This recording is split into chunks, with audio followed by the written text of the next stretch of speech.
અરે નાના ભાઈ વાત જ જવા દે, અમારા જામનગરની અંદર તો ક્યાં કોઈ કોમ્પિટિશન નવરાત્રી થાય જ છે. અરે એક મિનિટ ફોન મૂક, આવી ખોટી અફવા ના ફેલાવો. રણકા રાસોત્સવ જેસીઆરમાં જે થવાનો છે ને એ લોકો પ્રોપર કોમ્પિટિશન વાળી ટ્રેડિશનલ નવરાત્રી કરવાના છે ને પ્લસ ખેલૈયાઓ માટે રેડ કાર્પેટ એરેના. અને મેઇન વાત શું છે ખબર? સિનિયર્સ માટે અને બાળકો માટે સેમ પ્રાઇસ. એવું નહીં કે આ લોકોને વધારે નાગ લોચું, બધાને સરખું મળવાનું છે. એ બધું તો ઠીક છે, પણ આ અંબાલાલ કાકાએ વરસાદની આગાહી કરી છે નવરાત્રીમાં, તો હું સીઝન પાસ લઉં તો હું તો નુકસાનમાં જ ગયો ને.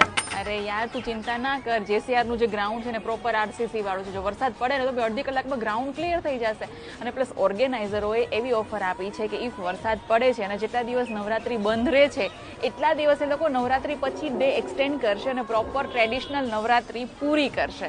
અને તારા પૈસાનું નુકસાન નહીં થાય. અરે વાહ, આ તો બહુ સારું કહેવાય. હાસ તો આજે તારો સીઝન પાસ લઈ આવ અને અહીંયા જે 3 એરિયા બતાવું છું ત્યાંથી તને તારો સીઝન પાસ મળી રહેશે.